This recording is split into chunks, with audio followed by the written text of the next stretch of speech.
Hello everyone, welcome back to our channel. Today మన favourite serial పాపే నా Jeevan Jyoti episode ఏం జరిగింది తెలుసుకోవాలనుకుంటున్నారా?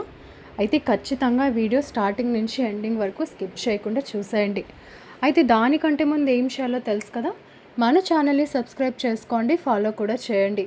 ఎవరైతే సబ్స్క్రైబ్ చేసుకుంటారో వాళ్ళు మాత్రమే మన ఛానల్లో ప్రచారం అయ్యే ప్రతి వీడియో చూడగలరు. మీ లైక్ అండ్ షేర్ మాకెంతో సపోర్ట్ అండ్ ఎంకరేజ్మెంట్గా ఉంటుంది. ఇంకా లాగ్ చేయకుండా ఎపిసోడ్లోకి వెళ్ళిపోదాం. ఈరోజు ఎపిసోడ్ చూసుకున్నట్లయితే మొత్తానికి ఆనంది అయితే మాత్రం ఇంట్లోకి సునంద పిలిచినట్టుగా అయితే ఆదిత్య ఆనంది వస్తారు. కానీ సునంద మనసులో మాత్రం ఆనంది స్థానం మాత్రం ఇంకా సంపాదించుకోలేకపోతుంది. ఆ విషయం ఆనందికి క్లియర్గా అర్థమవుతూనే ఉంటుంది. కానీ ఏదొకలాగైతే మాత్రం ఇంట్లో ఆనంది మంచి కోడలు శబాష్ అని నేను అత్తయ్యతో అనిపించుకుంటాను మావయ్య అని చెప్పేసి అంటుంది. అది విన్న జీవన అది ఎప్పటికీ జరగనివ్వను, నేనుండగా నువ్వు సునంద అత్తయ్యతో శబాష్ అనిపించుకోవడం అనేది ఎప్పటికీ జరగదు అని చెప్పేసి అనుకుంటుంది. ఇంకా ఈలోపు ఆదిత్య అయితే ఆఫీస్కి బయలుదేరుతాడు. ఆనంది అంటుంది, ఎక్కడికండి బయలుదేరుతున్నారు అని. అదేంటి ఆనంది అలా అంటావు ఆఫీస్కి అని చెప్పేసి అంటాడు. అదేంటి అత్తయ్య ఏం చెప్పలేదు కదా అంటే, ఇప్పుడు మన ఇంట్లో మనం ఉన్నాం, బొట్టు పెట్టి ప్రతి విషయం మనకి చెప్పాలా ఏంటి, మన పనులు మనం చేసుకోవటమే అని చెప్పేసి ఆదిత్య అంటాడు. అలా అనేసరికి ఆనంది మాత్రం సునంద అత్తయ్య మాత్రం మామయ్య గారి కోసం మాత్రమే మనల్ని పిలిచారు, ఆవిడ ఇంకా మనస్ఫూర్తిగా మనల్ని యాక్సెప్ట్ చేయలేదు అని చెప్పేసి అంటుంది. అనేసరికి అలాంటిదేం లేదు ఆనంది, నువ్వు పెద్దగా ఆలోచించుకో, అర్జెంటుగా రెడీ అవ్వు, ఆఫీస్కి వెళ్దాం అని చెప్పేసి ఆదిత్య అంటాడు. ఇంకా చేసేది ఏం లేక ఇంకా ఆదిత్యకి ఇంకేం చెప్పినా సరే అనవసరంగా వాళ్ళ మధ్య గొడవ పెట్టినట్టు ఉంటుందని ఆనంది వెళ్ళి సైలెంట్గా రెడీ అయ్యి వస్తుంది. ఇంకా జీవనకైతే అర్థమైపోతుంది, ఓకే వీళ్ళు ఆఫీస్కి బయలుదేరుతున్నారు, సో వీళ్ళ మధ్య ఎలా అయినా సరే గొడవ పెట్టాలి. ఆ గొడవ పెట్టేసి ఏదొకలాగా వీళ్ళని నేను అత్తయ్య ముందు చెడ్డవాళ్ళని చేయాలి జీవన అనుకుని ఇందుమతికి కాల్ చేస్తుంది. పెద్దమ్మ నీకు ఒక విషయం తెలుసా, ఆనంది పగటి కళలకు అంటుంది, తనంట అత్తయ్యతో ది బెస్ట్ కోడలు అనిపించుకుంటుందని మా మామయ్యతో చెప్తుంది. అది అసలు జరిగే పనేనా అనేసరికి అలా అని ఆనందిని తక్కువ అంచనా వేయకు జీవన, తను అనుకుంది అంటే సాధిస్తుంది. చిన్నప్పటి నుంచి తనని చూస్తూనే ఉన్నాం కదా, కాబట్టి నీ ప్రయత్నం అయితే నువ్వు ఆపకు. నువ్వు ఎక్కడ అయితే సైలెంట్ అయిపోతావో అదే తను అదునుగా తీసుకొని ఒక్క క్షణంలో మీ అత్తయ్య దృష్టిలో మంచి అయిపోవచ్చు, కాబట్టి నువ్వైతే తనకు అవకాశం ఇవ్వటానికే లేదు అని చెప్పేసి ఇందుమతి అంటుంది. ఇంకా ఇందుమతి అలా చెప్పేసరికి జీవన అది కూడా నిజమే కదా, సరే వీళ్ళు ఈరోజు ఎలా ఆఫీస్కి వెళ్తారో నేను చూస్తాను, అత్తయ్య ఎలా రియాక్ట్ అవుతారో దాన్ని బట్టి నేను మంట పెట్టాలా వద్దా, నా పని పడుతుందా లేదా అని చెప్పేసి ఆలోచిస్తాను అని చెప్పేసి జీవన ఇంకా బయటకు వెళ్తుంది. వెళ్ళేసరికి హాల్లో శశికాంత్ కూర్చొని ఉంటాడు. ఉండేసరికి ఏంటి మావయ్య జ్యూస్ ఏమైనా ఇమ్మంటారా అంటే, ఏం అవసరం లేదమ్మా అంటాడు. సరే టాబ్లెట్స్ వేసుకున్నారా అంటే, వేసుకున్నాను. సరే కాఫీ అయినా పెట్టి తెమ్మంటారంటే, ఏం వద్దమ్మా అనేసరికి చైతన్య చూసారా నాన్న మీరు ఎంత అదృష్టవంతులో, జీవన ఎప్పుడైనా ఇలా అడగడం మీరు చూసారా, అలాంటిది ఈరోజు తన చేతులతో తనే మీకు జ్యూస్ చేసిస్తాను అంటే తాగచ్చు కదా నాన్న అంటే, ఇప్పుడే ఆనంది ఇచ్చింది లేరా అనేసరికి జీవనకి కోపం వచ్చేస్తుంది. ఓహో ఆనంది ఇచ్చేసిందా అంటే, అవును జీవన ఇప్పుడే ఇంకా మావయ్యకి జ్యూస్ చేసి ఇచ్చిన, నేనైతే మొత్తం అన్నీ ఇచ్చేసాలే, నువ్వెందుకు ఇబ్బంది పడు అని చెప్పేసి ఆనంది అంటుంది. అనేసరికి ఇంకా వెంటనే జీవన సరే జీవన నువ్వు సరే ఆనంది, నువ్వు ఇస్తే ఏంటి నేను ఇస్తే ఏంటి, ఎందుకో మావయ్య గారికి ఈరోజు నాకు జ్యూస్ చేసి ఇవ్వాలనిపించింది, రేపటి నుంచి నేనే ఇస్తాను మావయ్య అని చెప్పేసి అంటుంది. నాకు చాలా సంతోషంగా ఉందమ్మా, అయినా ఆనంది బాధ్యతల్ని ఆనంది ఆలోచనల్ని కొట్టే వాళ్ళే లేరు, కానీ నువ్వు కూడా మెల్లమెల్లగా ఆనంది దగ్గరున్న భావోద్వేగాలన్నీ ఫాలో అవుతున్నావు, నాకు చాలా సంతోషంగా ఉంది మిమ్మల్ని ఇద్దరిని ఇలా చూస్తుంటే అని చెప్పేసి శశికాంత్ అంటాడు. అక్కడ కూడా ఆనందితో కంపేర్ చేసేసరికి జీవనకి ఇంకా ఒళ్ళు మండిపోతుంది.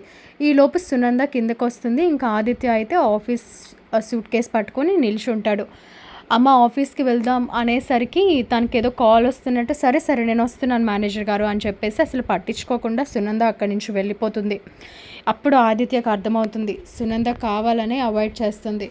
సో తనకి వీళ్ళు ఆఫీస్కి రావటం ఇష్టం లేదు అని చెప్పేసి. ఇంకా అది గమనించిన ఆనంది, సరే ఈయన మళ్ళీ డిసప్పాయింట్ అయిపోతాడని చెప్పేసి, ఏమండి ఇంటికి వెళ్దామా, ఒక్కసారి అమ్మని చూడాలని ఉంది అని చెప్పేసి సింహాద్రి వాళ్ళ ఇంటికి వెళ్ళాలని ఆనంది అడుగుతుంది. తప్పకుండా ఆనంది సరే అని చెప్పేసి శశికాంత్కి చెప్పి ఇంకా వాళ్ళైతే అక్కడి నుంచి బయలుదేరి సింహాద్రి వాళ్ళ ఇంటికి వెళ్తారు. వెళ్ళేసరికి ఇంకా ఈలోపు జీవన అయితే ఆఫీస్కి వెళ్తుంది. అసలే ఎండి కదా, వెళ్ళేసరికి తనకు ఒక బిగ్ ఆర్డర్ వస్తుంది, సైన్ చేస్తుంది, ఇదంతా జరుగుతుంది. సునంద వచ్చేసరికి చాలా ప్రౌడ్గా చెప్తుంది, నేను ఎండి చైర్లో కూర్చున్నాక ఫస్ట్ సైన్ అత్తా ఇది. అంతేకాదు first order and big order, అంటే ఆర్డర్లు వస్తే సరిపోదు, దానికి ఖచ్చితంగా డెలివర్ చేయాలి, మంచి పేరు సంపాదించాలి. సో మన వర్క్ ఏంటి అనేది ఇందులోనే చూపించాలి. ఆల్ ది బెస్ట్ జీవన అని చెప్పేసి సునంద అంటుంది. తప్పకుండా అత్తయ్య, నేను మన ఆఫీస్ని ఎక్కడికి తీసుకెళ్తానో మీరే చూస్తారు కదా అంటే, అవన్నీ నేను చూసుకుంటాను, జస్ట్ ఈ ఆర్డర్స్ ఇవి అవి నువ్వు సైన్ చేయాలి కాబట్టి అవి నువ్వు చూసుకో, మెల్లమెల్లగా నీకు అలవాటు అయితే అప్పుడు అంత ఆఫీస్ బాధ్యత నీకే చెప్తాను, అయినా ఇదంతా నువ్వు నేర్చుకొని చూడాలనేది కదా నేను నీకు ఎండీ చైర్లో కూర్చోబెట్టి పొజిషన్ ఇప్పించింది అని చెప్పేసి సునంద అంటుంది. థ్యాంక్ యూ అత్తయ్య, థ్యాంక్ యూ సో మచ్ అని చెప్పేసి జీవన అంటుంది. ఇంకా వీరిద్దరు సంభాషణ చూసిన చైతన్య కూడా సంతోషిస్తాడు. ఎందుకంటే జీవన కంప్లీట్గా మారిపోయింది అన్న భ్రమలో ఉన్నాడు చైతన్య. కానీ జీవన అంత మంచిగా నటిస్తుంది అనే విషయం పాపం చైతన్యకు తెలియదు కదా. అందుకే సునందతో అలా మాట్లాడుతున్నప్పుడు చైతన్య అయితే మాత్రం చాలా పొంగిపోతూ ఉంటాడు. ఇంకా కట్ చేస్తే ఈలోపు ఆనంది ఆదిత్యలు అయితే అక్కడికి వెళ్తారు. ఇంకా అక్కడ సూర్య, జ్యోతి, ఇందుమతిలు కూడా ఉంటారు కదా, వాళ్ళని పలకరిస్తారు. ఏంటమ్మా సడన్గా వచ్చారు అంటే, అమ్మని చూడాలనిపించింది అని చెప్పేసి ఆనంది అంటుంది. అనేసరికి ఇంకా మేము కూడా అక్కడికే వెళ్తున్నాం రండి అని చెప్పేసి ఇంకా మొత్తానికి వీళ్ళందరూ కలిపి సింహాద్రి ఆనంది వాళ్ళ అమ్మ ఉన్న రూమ్లోకి అయితే వెళ్తారు. ఇంకా వెళ్ళేసరికి ఇంకా పద్మమ్మని అలా చూసేసరికి ఇంకా ఆనందికి అయితే చాలా బాధ అనిపిస్తుంది. అమ్మ ఒక్కసారైనా రెప్పవాల్చమ్మా, నువ్వు అలా చూస్తూ ఉంటే మాతో ఉన్నట్టే ఉంది, కానీ ఒక్క మాట కూడా మాట్లాడట్లేదు, దయచేసి ఏమైనా మాట్లాడమ్మా అని చెప్పేసి ఆనంది చాలా ఎమోషనల్ అవుతూ మొత్తానికి పద్మమ్మకి జడ వేస్తూ ఉంటుంది. ఇంకా ఇందుమతి అనుకుంటుంది, దేని కానీ గతం గుర్తొచ్చి ఇది మామూలు మనిషి అయితే మాత్రం ఇంకా మా అందరి పని ఇంకా అయిపోతుంది, దీన్ని చూస్తే ఇది ఈరోజు కాకపోయినా కొన్ని రోజులు టైం పట్టిన ఈ పద్మమ్మకి మొత్తం అంతా గుర్తొచ్చి నయమయ్యేటట్టే ఉంది, ఏదో ఒకటి చెయ్యాలి అని చెప్పేసి ఇందుమతి మనసులో అనుకుంటూ ఉంటుంది. ఇంకా ఆనంది పడిన బాధ, తనకి తన తల్లిపైన ఉన్న ఆలోచన, ఇష్టం చూసి సూర్య, జ్యోతిలు కూడా చాలా ఎమోషనల్ అవుతారు. అంతేకాదు సూర్య, జ్యోతిలు ఒక మాట కూడా అంటారు, మాకు జీవన కాకుండా ఇంకొక కూతురు ఉండుంటే మాత్రం తను ఖచ్చితంగా కుట్టిలానే పుట్టాలి, కుట్టిలానే ఉండాలి అని కోరుకుంటాం. తనకి ఎంత బాధ్యత, అటువైపు అత్తారింటిని చూసుకుంటూ ఇటువైపు అమ్మ వాళ్ళని మర్చిపోకుండా అటువైపు మమ్మల్ని పలకరిస్తూ ప్రతి విషయానికి ప్రతి మనిషికి మర్యాదిస్తూ ఉంటుంది ఆనంది. నాకు అసలు కుట్టి అంటే చాలా ఇష్టం, ఇలాంటి కూతురే ఉండాలని మనస్ఫూర్తిగా కోరుకుంటున్నాను అని చెప్పేసి జ్యోతి ఎమోషనల్ అవుతుంది. ఇంకా జ్యోతి మాటలు అలా వినేసరికి సూర్య అంటాడు, కుట్టి లా ఏంటి, అయినా కుట్టి మన కూతురే, ఇంకా లా తను కాదు అన్న ఆలోచనలో మనం ఎప్పటికీ ఉండకూడదు అంటే, లేదండి కుట్టిని నేను నా సొంత కూతురుగానే చూస్తున్నాను, కానీ తను నా కడుపును పుడితే ఇంకా బాగుండేది అన్న ఆలోచన ఎక్కడో నాకు అనిపిస్తూ ఉంటుంది, అది ఈరోజు నేను ఆపుకోలేక బయట పెట్టేశాను అని చెప్పేసి జ్యోతి అంటుంది. ఇంకా వాళ్ళ అనుబంధాన్ని, వాళ్ళ ఆప్యాయతను ఆనంది పైన అంతలా చూపిస్తున్నందుకు ఆదిత్య అదంతా చూసి సంతోషిస్తాడు. ఇంకా సింహాద్రి, బాధపడకమ్మా ఆనంది, అమ్మ త్వరలోనే కోలుకుంటుంది, మనందరితో సరదాగా మాట్లాడుతుంది, నువ్వు అన్నీ మనసులో పెట్టుకొని అసలు దేనికి బెంగ పెట్టుకోకు, నిన్ను చూసి ఆదిత్య బాబు చూడు ఎలా డీల్ అయిపోయాడో అంటే, అదేం లేదు నాన్న అని చెప్పేసి ఇంకా మొత్తానికి వీళ్ళు ఇలా మాట్లాడుకుంటూ ఉంటారు. ఈలోపు ఇందుమతి అక్కడి నుంచి మాయమైపోయి బయటకు వెళ్ళిపోతుంది. వెళ్ళిపోయి ఇంకా జీవనకి కాల్ చేస్తుంది. చేసేసరికి ఇంకా జీవన, నేనే నీకు కాల్ చేద్దాం అనుకుంటున్నాను పెద్దమ్మ, ఈలోపు నువ్వే చేసావు, నేను ఎంత హ్యాపీగా ఉన్నానో తెలుసా, ఈరోజు ఏం జరిగిందంటే అంటే ఒసే నేను చెప్పేది వినవే, ఎంతసేపు నీ గోల తప్పితే నేను చెప్పేది వినవా అంటే, ముందు నేను చెప్పేది విను పెద్దమ్మ, ఇంత బిగ్ న్యూస్ నీకే కదా నేను చెప్పాలనుకుంటున్నాను అంటే, సరే చెప్పి తగలడు అనేసరికి, ఎండీ చైర్లో కూర్చున్నాక ఇది నా ఫస్ట్ సిగ్నేచర్ది ఆర్డర్ వచ్చింది. సో ఇంకా అత్తయ్య దృష్టిలో నేను ఎక్కడో ఉన్నాను, చూసావుగా ఎలా పేరు సంపాదించుకుంటున్నానో అంటే ఆ పేరు సంపాదించుకోవడమే నీకు కనిపిస్తుంది, కానీ మునుముందు మన పతనం నాకు కళ్ళ ముందు కనిపిస్తుంది. ఆ ఆదిత్య ఆనందీలు ఇక్కడికి వచ్చారు. ఆ పద్మమ్మని కోలుకునేలా చేయటానికి ఆనంది మాట్లాడుతూ ఆమెకి అన్ని గుర్తు చేసే ప్రయత్నం చేస్తుంది. ఇంకా పద్మమ్మకు కానీ తెలివి వచ్చిందంటే ఇంకా నీకు నాకు నార్మల్గా ఉండదు. ఇంకా మన కుట్ర అంతా బయటపడిపోతుంది. మనం చేసిన విషయం ప్రతిదీ పద్మమ్మ అందరికీ చెప్పేస్తుంది అనేసరికి ఆనంది ఆదిత్యలో అక్కడికి వచ్చారా అంటే అవును అక్కడికే వచ్చారు. అయినా ఇప్పుడైతే ఆవిడకి ఏమీ గతం గుర్తొచ్చి నార్మల్ మనిషి అయిపోవట్లేదు కదా. సో టైం పడుతుంది కదా పెద్దమ్మ, ఇప్పటి నుంచి ఎందుకు టెన్షన్ తీసేసుకోవడం అని చెప్పేసి జీవన అంటుంది.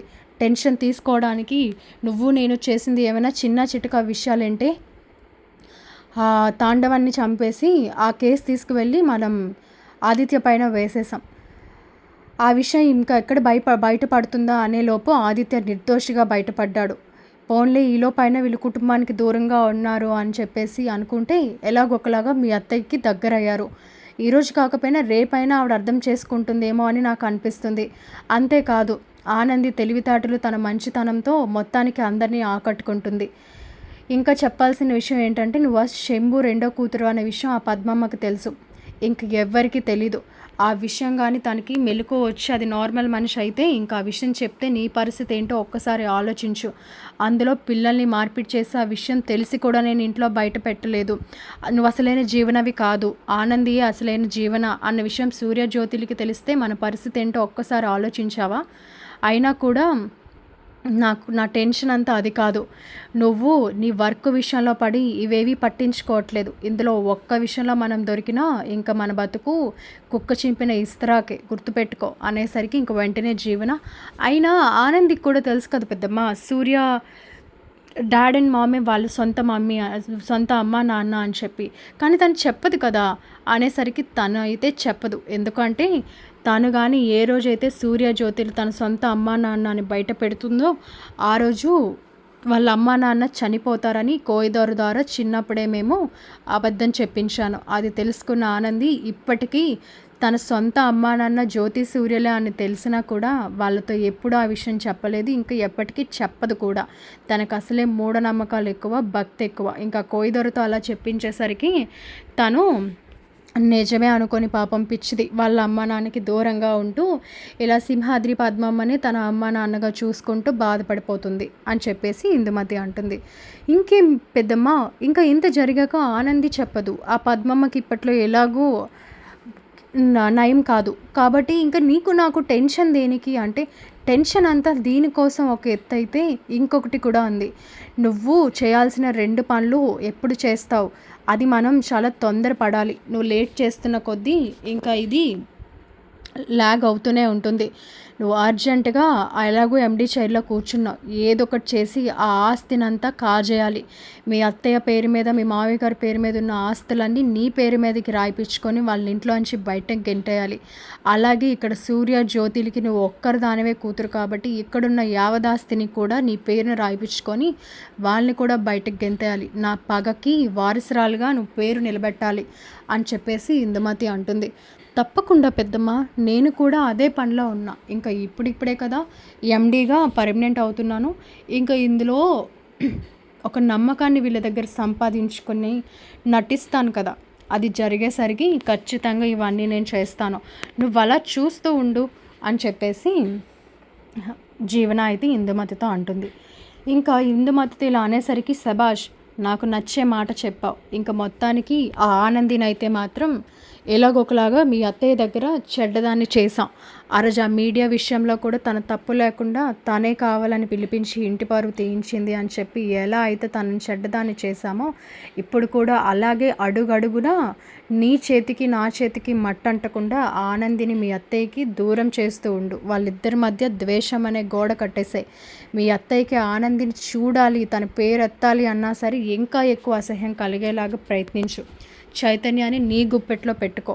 పాపం మారిపోయావు అనుకుంటున్నాడు ఆ పిచ్చోడు.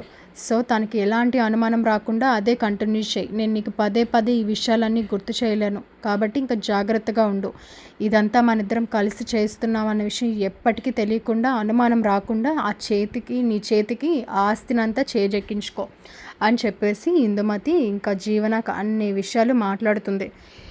అయితే ఇంకా హైలైట్ అయిన విషయం ఏంటి అంటే, ఇందుమతి ఏదైతే జీవనతో ఇవన్నీ మాట్లాడిందో అవన్నీ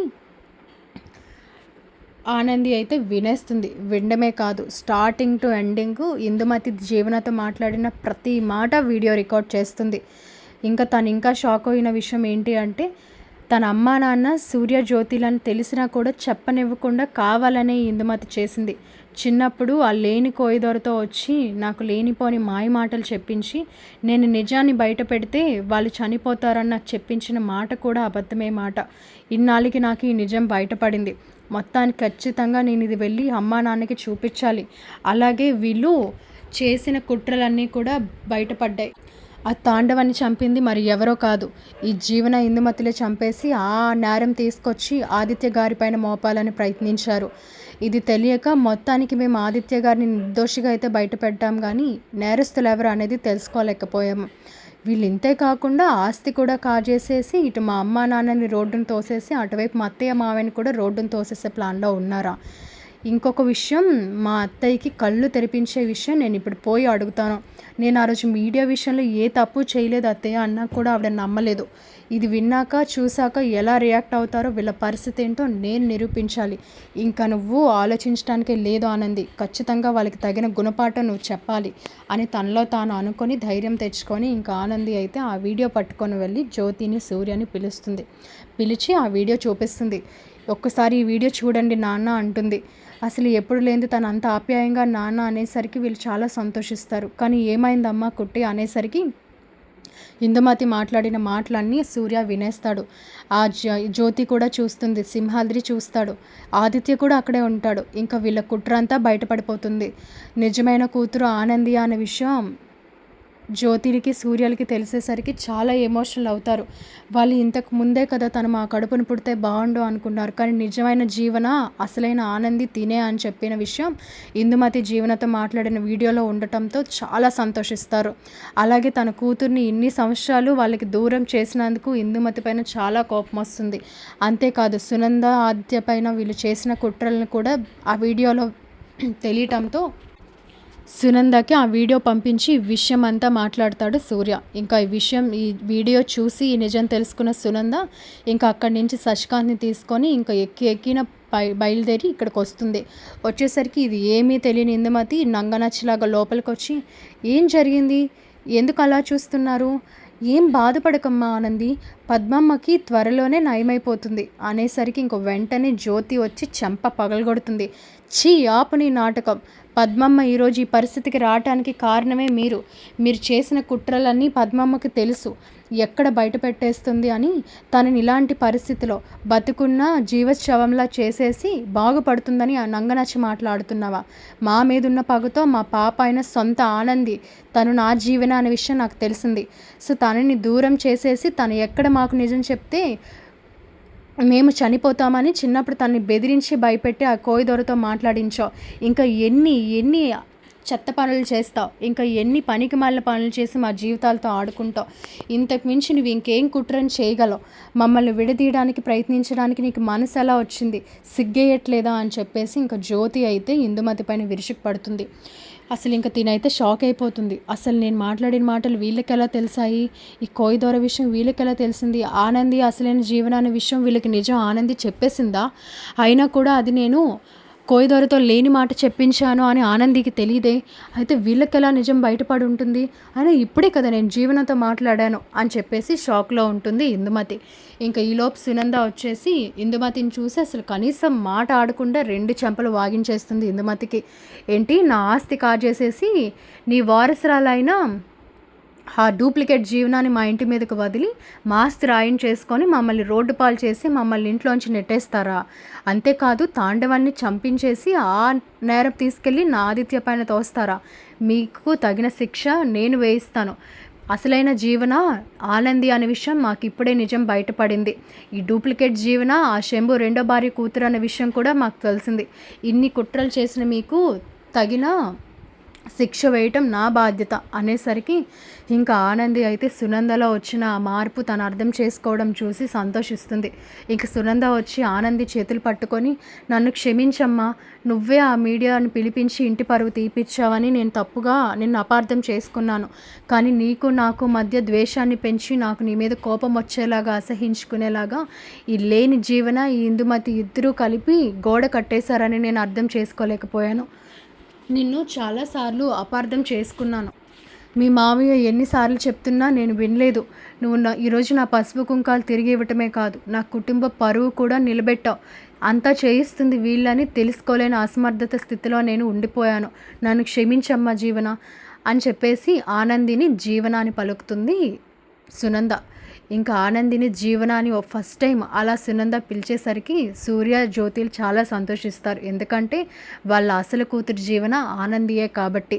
ఇంకా వెంటనే ఆదిత్య, ఇంకా మనం ఎమోషనల్ అయ్యి టైం వేస్ట్ చేయకూడదు మమ్మీ, ఇలాంటి వాళ్ళకి శిక్ష పడేలాగా చేయాలి. అరే చైతన్య, జీవనకి కాల్ చేసి రమ్మన్రా అంటే, ఇంకా దాన్ని జీవన అని పిలుస్తావేంట్రా, వాళ్ళు చేసిన కుట్ర బయటపడింది కదా అంటే, తన అసలు పేరేంటో మనకు తెలియదు కదా, ప్రస్తుతానికి తను డూప్లికేట్ జీవననే అనేసరికి ఇంకా వెంటనే చైతన్య నటిస్తూ, జీవన నాకు నేను ఇప్పుడే చూడాలని ఉంది, ఇక్కడికి రా, నేను సూర్య గారు వాళ్ళ ఇంట్లో ఉన్నాను అంటే, అక్కడికి ఎందుకు చైతన్య అంటే, అందరం ఇక్కడే ఉన్నాం, వాళ్ళటి వెళ్ళిపోతే మన ఇద్దరం ఇక్కడి నుంచి ఎటైనా కలిసి అని మాయ మాటలు చెప్పి మొత్తానికి ఆ డూప్లికేట్ జీవనాన్ని ఇక్కడికి రప్పించేసరికి ఇంకా వాస్తవం అంతా ఇందుమతిని చూసిన జీవనకు అర్థమైపోతుంది. వీళ్ళకి నిజం బయటపడిపోయింది అనేసరికి ఇంకా చైతన్య వచ్చి జీవనాన్ని లాగిపెట్టి కొడతాడు. ఇంకా సునంద కూడా కొడుతుంది. ఇంకా జ్యోతి అయితే అసహించుకుంటుంది. నువ్వు నా కడుపును పుట్టకపోయినా నేను నిన్ను ఏం తక్కువ చేశాను, నేను ఎంతలా చూసుకున్నాను, దానికి కారణం నువ్వు నా సొంత కూతురు అని మాకు మభ్యపెట్టి మమ్మల్ని మోసం చేసావు. అయినా కూడా నీ మీద ఇప్పటికీ నాకు కోపం రావట్లేదు, ఎందుకంటే నిన్ను పెట్టి ఆడించి చేయించిందంతా ఇందుమతి. కానీ నీకు ఒక ఇందు జ్ఞానం అనేది ఉండాలి కదా, నీది కాని ఇంట్లో నువ్వు ఎలా ఉంటావు, నీది కాని ఆస్తి నువ్వు ఎలా కాజేయాలనుకుంటావు. ఆయన ఎన్ని కుట్రలు చేశారు, ఆ తాండవాన్ని చంపింది మీరా, చంపేసి అది వెళ్ళి అల్లుడి గారి మీద నేరం మోపేస్తారా, అసలు మిమ్మల్ని చూస్తుంటేనే అసహ్యం వేస్తుంది అనేసరికి ఇంకా జీవనాకైతే నిజాలన్నీ బయటపడిపోయాయి అనే విషయం అర్థమవుతుంది. ఇంకా చైతన్యతో మాట్లాడే ప్రయత్నం చేస్తుంటే, చీ ఆపు, నువ్వు మారావనుకున్నాను, కానీ నీ మనసులో ఇన్ని కుట్రలు పెట్టుకొని నన్ను మోసం చేసావు అనుకోలేదు. ఇప్పటికైనా వదినకి మీ నిజ స్వరూపం ఏంటో తెలిసింది. తను లక్కీగా ఈ వీడియో రికార్డ్ చేసింది కాబట్టి మేము నమ్మగలిగాం, లేదు అంటే మీరు చేసిన ఇన్ని కుట్రలు తెలిసి తట్టుకోవటం మా వల్ల అయ్యేది కాదు అనేసరికి ఇంకా ఈలోపు శశికాంత్ పోలీసులకి కాల్ చేసి ఇంకా ఆ వీడియో వాళ్ళకి సబ్మిట్ చేసి ప్రూఫ్గా చూపించి, ఇదిగోండి వీళ్ళు ఇన్ని నేరాలు చేశారు, ఆ తాండవాని విషయంలో అసలైన నేరస్తులు కూడా వీళ్ళే, అలాగే మా కోడల్ని మార్పు చేసేసి లేని డూప్లికేట్ జీవనాన్ని పెట్టి ఇన్ని సంవత్సరాలు సూర్య జ్యోతిల్ని మోసం చేస్తూ వస్తుంది ఇందుమతి, అలాగే మా ఆస్తి కాజేయాలన్న కుట్రను కూడా పన్నారు. ఇదంతా చూస్తే మీకే అర్థమవుతుంది, ఇంకా వీళ్ళ జీవితంలో బయటకు రాకుండా వీళ్ళకి తగిన శిక్ష మీరే వేయాలి అని చెప్పేసి ఇంకా శశికాంత్ సునంద స్ట్రిక్ట్గా పోలీసులకి చెప్పేసరికి ఇంకా అదంతా మేము చూసుకుంటాము అని చెప్పేసి ఇంకా ఇందుమతి జీవనాల చేతులకి బేడీలు వేసి ఇంకా అక్కడి నుంచి అయితే తీసుకువెళ్ళిపోతారు పోలీసులు. ఇలా మొత్తానికి ఆనంది అయితే ఇందుమతి జీవనతో మాట్లాడిన ప్రతి మాట వాళ్ళ కుట్రను వీడియో తీసి బయటపెట్టి సూర్య జ్యోతిలకి చూపించి నిజాన్ని తన సొంత కూతురు తానే అని నిరూపించుకుంటుంది. అలాగే సునందకి తన మంచితనం అర్థమయ్యేలాగా ఆ వీడియోలో చూపిస్తుంది ఆనంది. మొత్తానికి నిజాన్నంతా బయటపెట్టి తనైతే మాత్రం ఒక మంచి కోడలుగా, ది బెస్ట్ కూతురిగా సూర్యజ్యోతిలకి సునంద శశికాంతులతో పేరు తెచ్చుకుంటుంది. ఇంకా మొత్తానికి నిజమంతా బయటపడి ఆనందిని అర్థం చేసుకొని వీళ్ళు చేరదీసినందుకు ఆదిత్య, చైతన్య చాలా సంతోషిస్తారు. ఇలా మొత్తానికైతే ఇందుమతి జీవనాల కుట్రలు బయటపడి ఆనందిని అయితే మాత్రం వాళ్ళ సొంత కూతురుగా భావించి నిజాన్ని అర్థం చేసుకొని సంతోషిస్తారు. ఇది జరిగిన విషయం. మరికొన్ని ఇంట్రెస్టింగ్ ట్విస్ట్ ఎపిసోడ్స్ చూడాలంటే ఖచ్చితంగా మన ఛానల్ని ఫాలో చేయండి, సబ్స్క్రైబ్ చేయండి. అలాగే మేము పోస్ట్ చేసే ప్రతి వీడియో మీకు నోటిఫికేషన్ ద్వారా వస్తుంది, పైన కనిపిస్తున్న బెల్ ఐకాన్పై ఆల్ ట్యాప్ చేస్తే. కాబట్టి ఇలాంటి ఇంట్రెస్టింగ్ ట్విస్ట్ ఎపిసోడ్స్ కోసం ఖచ్చితంగా మన ఛానల్ని అయితే ఫాలో అవ్వండి, మమ్మల్ని సపోర్ట్ చేయండి. Thank you so much everyone.